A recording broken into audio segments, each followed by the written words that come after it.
네, 이제 하나님의 말씀 우리 함께 찾으시겠습니다. 시편 50편 23절 말씀입니다. 시편 50편 23절 한 절입니다. 우리 다 같이 한 목소리로 함께 합독하시겠습니다. 시작합니다. 감사로 제사를 드리는 자가 나를 영화롭게 하나니 그의 행위를 옳게 하는 자에게 내가 하나님의 구원을 보이리라. 아멘. 여러분, 저를 한번 따라서 해 주십시오. 추수감사주일은 미국에서부터 시작되었습니다. 네, 그럼 옆 사람에게 우리 한번 여쭤보십시다. 맥추감사절은 언제부터 시작되었습니까? 한번 물어보시죠, 옆 사람에게. 맥추감사절은 언제부터 시작되었습니까? 안 물어보시네. 네. 여러분, 맥추감사주일은 하나님께서 정하셨습니다. 지금으로부터 3,500년 전에 하나님께서 뭐라고 말씀하셨느냐? 우리 출애굽기 23장 16절 말씀 같이 읽어보시죠. 시작합니다.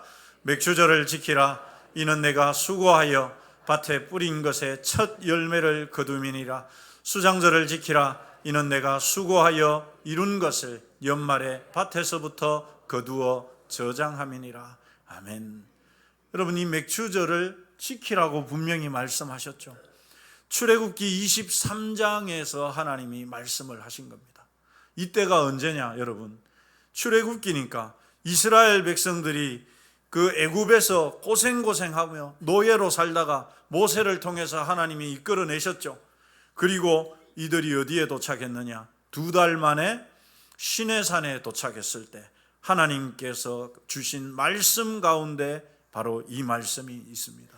너희들은 맥추절을 지켜라. 이렇게 말씀하셨거든요. 자, 여러분, 그런데 이 말씀은 당시의 상황을 알고 보면 말이 안 되는 말입니다. 왜 그러냐? 지금 이스라엘 백성들이 여러분 있는 곳이 어디입니까? 이스라엘 땅입니까? 아닙니다. 애굽에서 나와서 그들이 40년 동안 어디에 있었습니까? 광야에 있었습니다. 광야에 농사 지을 수 있습니까? 없습니까? 농사 지을 수가 없습니다.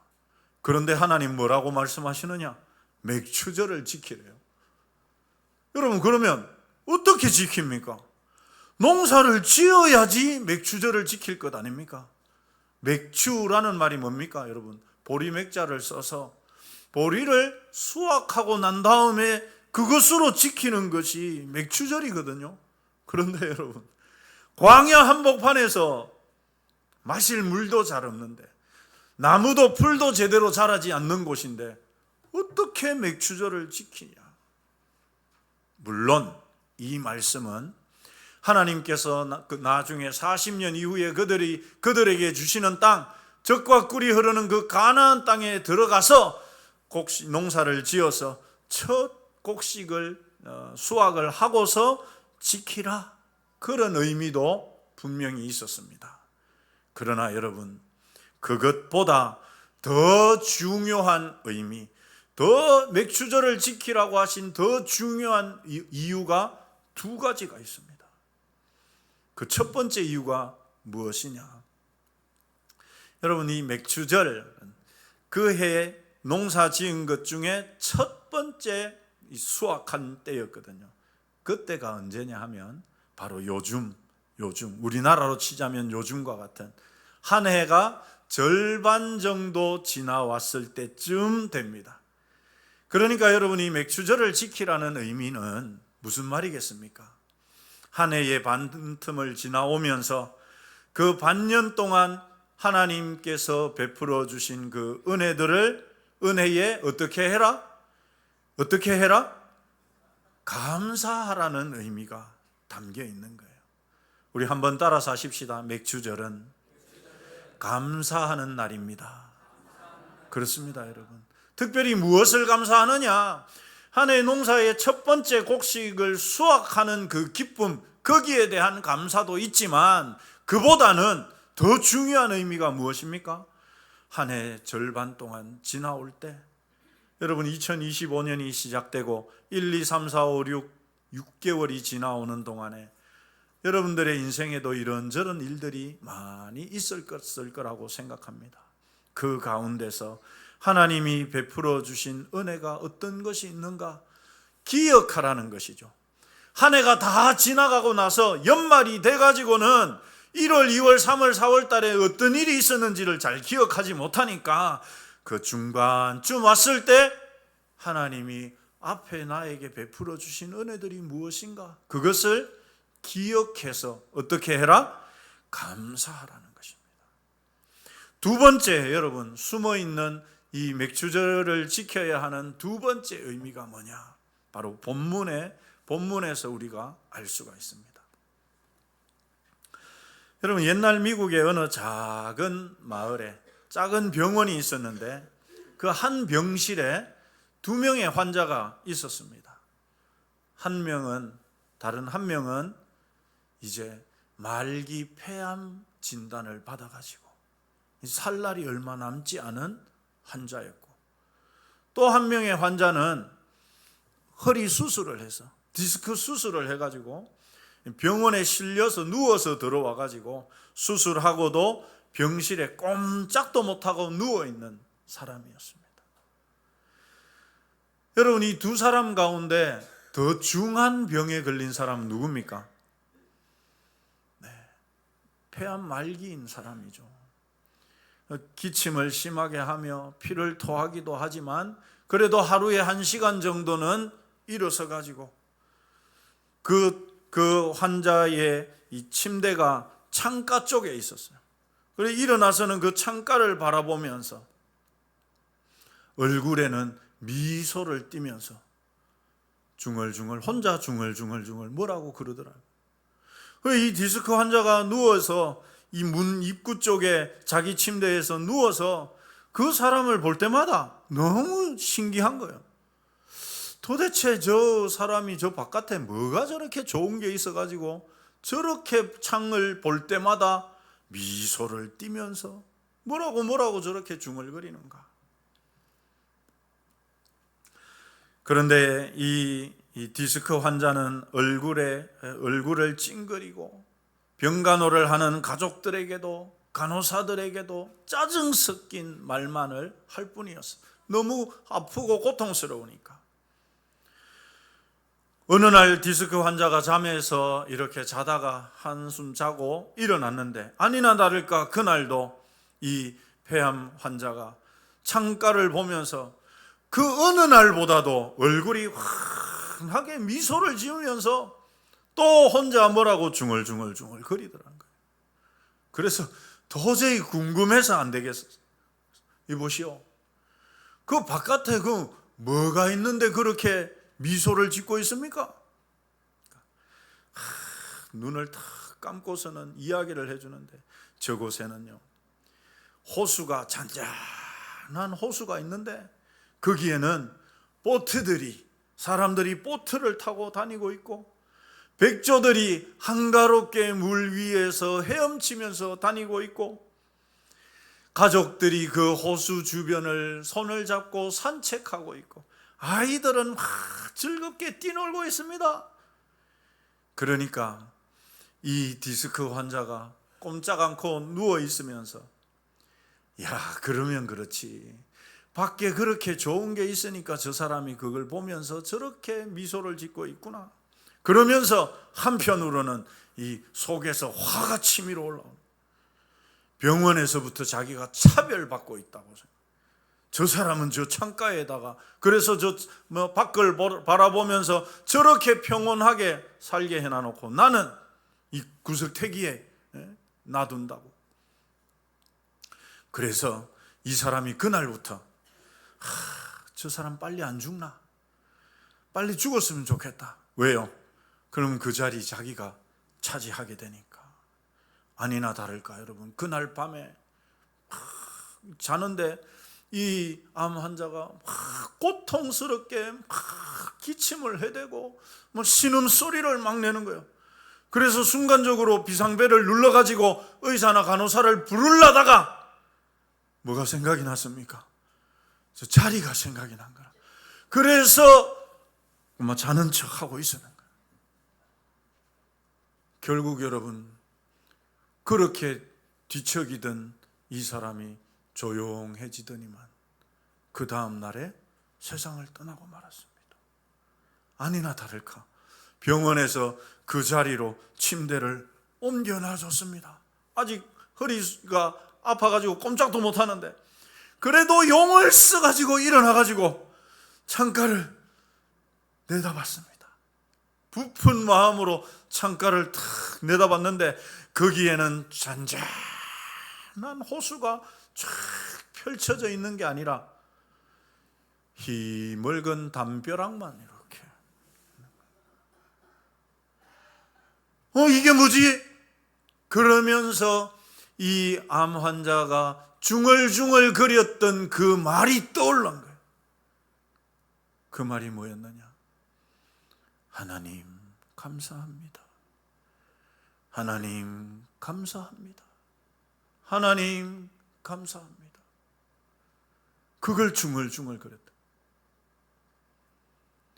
담벼락에, 그 삭막한 담벼락에 막혀 있어도 이 사람은 그 너머에 펼쳐져 있는 아름다운 자연을 바라보면서, 가족들이 손을 잡고 산책하는 모습을 바라보면서, 아이들이 즐겁게 뛰노는 그 모습을 그리면서 감사했다. 그리고 얼굴에 미소가 저절로 떠올랐던 것입니다. 사랑하는 성도 여러분, 우리가 참 많이 사용하는, 교회 안에서 참 많이 사용하는 단어 중에 감사라는 단어가 빼놓을 수 없죠. 그만큼 감사는 그리스도인에게 친숙한 단어입니다. 하지만 다른 것도 다 그렇듯이 정말 잘하지 않는 것이 감사죠. 여러분, 우리 좌우로 한번 물어보십시다. 감사 잘 하십니까? 감사 잘 하십니까? 네. 여러분, 사람들은 일반적으로 이 감사는 환경이 중요하다고 생각합니다. 무슨 말이냐? 감사할 수 있는 조건이 있어야 한다고 생각을 하는 것이죠. 나한테 뭔가가, 나에게 잘된 일이 있을 때, 어떤 일을 성공했을 때, 내게 좋은 일이 생겼을 때, 어떤 좋은 선물을 받았을 때, 그때 사람들은 감사할 수 있다고 생각합니다. 그래서 사람들은 반드시 감사는 좋은 환경이라고 하는 조건이 있어야 한다고 생각하죠. 일반적으로 사람들은 그렇게 말합니다. 아니, 감사를 하려고 해도 감사할 게 있어야지 감사하죠. 나는 이렇게 몸이 아프고 하는 일은 다 제대로 안 되고, 날은 또 이렇게 덥고, 자식들은 취업이 안 돼가지고 지금 그러고 있고, 감사할 게 있어야지 감사하죠. 사람들은 그렇게 말합니다.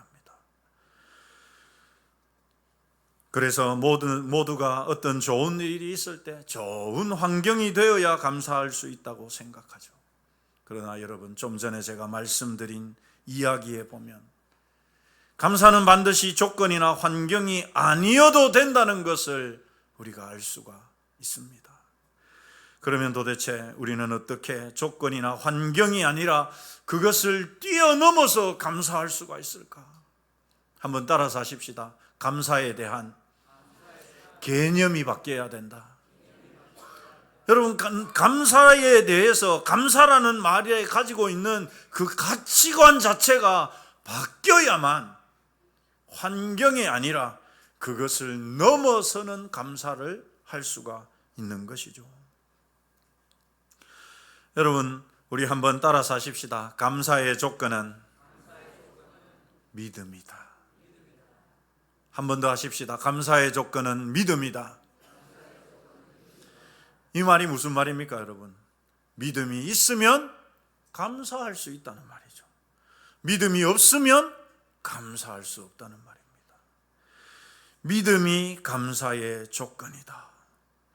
여러분, 감사는 믿음이 있는 사람이 할 수 있는 것이죠. 비록 죽음을 앞둔 폐암이라는 불치의 병에 걸렸지만 그분은 삭막한 콘크리트 담장이 아니라 그 너머에 있는 그 세계를 볼 수 있는 믿음이 있었던 거예요. 그래서 그걸 보니까 하나님 감사합니다. 오늘 죽을지 내일 죽을지도 모르는데, 눈에 보이는 것은 삭막한 저 콘크리트 담장밖에는 없는데, 그런데도 불구하고 그 너머를 감사할 수 있었던 것이죠. 실제 눈에는 삭막한 콘크리트 담장만 보이지만 믿음의 눈을 가진 사람은 그 너머의 아름다운 호수를 마음으로 그릴 수 있고 믿을 수 있기 때문입니다. 그래서 환경이 감사의 조건이 아니라 믿음이 감사의 조건입니다. 이것이 우리가 읽은 본문 말씀을 이해하는 것과 맥추절을 지키라고 하신 말씀의 숨은 의미를 찾는데 아주 중요한 부분입니다. 우리가 오늘 읽은 말씀은 맥추절과는 전혀 상관없는 말씀처럼 보입니다. 우리 본문 말씀 시편 50편 23절 같이 한 번 더 읽어보시겠습니다. 시작합니다. 감사로 제사를 드리는 자가 나를 영화롭게 하나니 그의 행위를 옳게 하는 자에게 내가 하나님의 구원을 보이리라. 여러분, 이 문장은, 이 23절 한 절은 이 두 개의 문장이 서로 이렇게 연결되어 있습니다. 그런데 앞의 문장과 뒤의 문장이 전혀 상관없는 내용인데 연결시켜 놨단 말이죠. 앞의 문장이 뭐냐? 감사로 제사를 드리는 자가 나를 영화롭게 한다는 말입니다. 이 말씀은 여러분 이해가 되시죠? 하나님께 감사하면서 예배 드리는 그 사람이 하나님을 영화롭게 하는 사람이다. 이 문장이 하나. 또 다른 문장은 그의 행위를 옳게 하는 자에게 내가 하나님의 구원을 보여주겠다라는 문장이 또 하나. 그런데 여러분, 이 앞의 문장과 뒤의 문장은 서로 전혀 연결이 안 되는 완전히 다른 내용을 그냥 단순하게 붙여놨다는 말입니다. 왜 그러냐? 여러분, 먼저 앞의 문장, 감사로 제사를 드리는 자가 나를 영화롭게 한다. 여러분, 이 말씀이 왜 나왔느냐? 시편 50편의 앞쪽을 읽어보면 당시에 이 시인이 이 시를 쓰던 당시에 이스라엘 백성들의 예배의 그 잘못된 모습들이 적나라하게 나와 있습니다. 하나님이 이스라엘 백성들을 향해서 뭐라고 말씀하느냐? 내가 너희들이 드리는 제물 때문에 너희들을 책망하지는 않는다, 이렇게 말씀합니다. 왜요, 여러분? 제물은 항상 바쳤거든, 이스라엘 백성들이. 아침에도 번제를 바치고 저녁에도 번제, 매일 아침마다 저녁마다 여러분 매일 이스라엘 백성들이 그렇게 제사장들이 모든 이스라엘 백성 전체를 위해서 번제를 드렸습니다. 제물을 잡아서. 그래서 여러분, 하나님이 제물 때문에는 너희들을 책망하지 않는다. 뭐 때문에 책망하느냐? 한번 따라서 하십시다. 예배를 드리는 자세, 태도 때문에. 여러분, 그 말이 무슨 말입니까? 이들은 제물은 드렸어요. 그런데 마음이 없어요. 마음이 그저 가식적으로, 그저 형식적으로, 아유, 또 드려야 되나? 또 예배식 왜 이렇게 자주 돌아오노? 양 한 마리 끌고 가고 그렇게 드렸어요. 마음이 담기지 않은 예배, 감사가 없는 예배, 그것은 형식에 그치는, 하나님이 받을 수 없는 예배라고 그들을 책망하셨습니다. 그래서 여러분, 이 말씀은 제물보다 더 중요한 것, 예배에 가장 중요한 것이 있다. 그것이 무엇입니까? 따라서 하십시다. 감사하는 마음이다. 그렇습니다. 그런데 여러분, 그렇게 감사로 제물을 드리는 사람과 그의 행위를 옳게 하는 자에게 내가 하나님의 구원을 보이겠다는 말씀이 도대체 무슨 상관이 있느냐? 무슨 상관이 있느냐? 그냥 모르고 보면 전혀 상관없는 내용을, 두 문장을 그냥 툭 붙여놓은 것처럼 보입니다. 그러나 그의 행위를 옳게 하는 사람을 감사로 예배드리는 사람이라는 말과 같은 말로 보면 여러분 어떻게 됩니까? 이 두 문장은 너무도 밀접한 문장이 되는 겁니다. 그러니까 감사로 예배를 드리는 사람이 그의 행위도 옳게 하나님이 보실 때 올바르게 살아가는 사람이다라는 의미가 되는 것이죠. 여러분, 당신은 예배도 그랬지만 이스라엘 백성들의 삶도 행위도 하나님이 보시기에 너무도 실망스러운 삶을 살았습니다. 여러분, 그렇지 않겠습니까? 예배를 대충 드리는 사람 치고 그 삶을 여러분 하나님 앞에서 정말 신앙적으로 올바른 삶을 사는 사람이 얼마나 되겠습니까? 예배를 대충 드리는데, 예배를 그저 마음 없이 드리는데 그런 사람 치고 밖에서 삶을 살 때 내가 말씀대로 신앙으로 하나님 기뻐하시는 삶을 사는 사람이 얼마나 되겠습니까? 당연한 것 아니겠습니까? 실제로 이스라엘 백성들이 하나님 백성답게 사는 사람을 찾기가 어려운 시대였다. 하나님께서는 시인의 눈을 통해서 예배와 삶이 실제는 하나라는 것을 이 말씀을 통해서 우리에게 전해주고 있습니다. 한번 따라서 하십시다. 예배와 삶은 하나다. 여러분, 이걸 꼭 기억하셔야 됩니다. 감사로 예배를 드리는 사람이라고 해서 여러분 그저 단순하게 예배에 나와서 감사헌금 하나 이렇게 올려드리면 되는 것이냐? 아니라는 말이죠.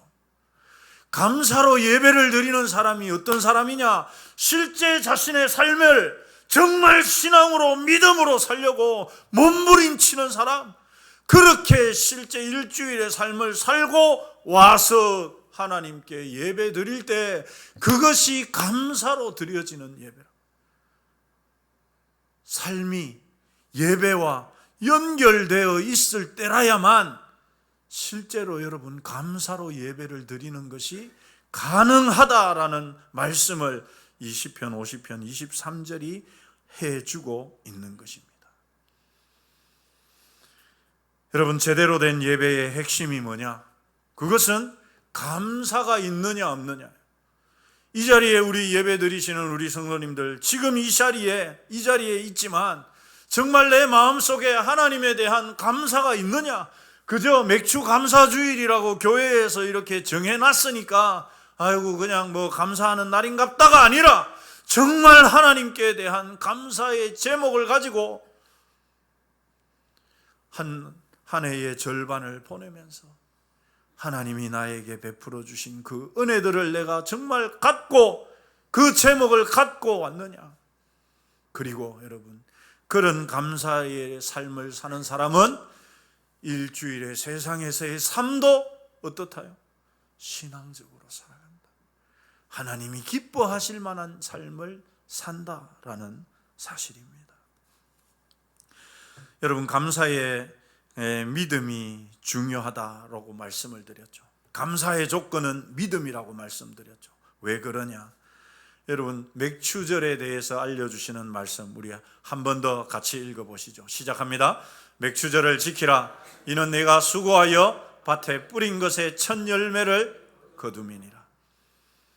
여러분, 맥추절을 어떻게 지킬 수 있느냐? 이스라엘 백성들이 광야에 있는데 여러분, 맥추절을 어떻게 지키겠습니까? 얻은 수확이 없는데, 농사 지은 것이 없는데 맥추절을 어떻게 지키겠습니까?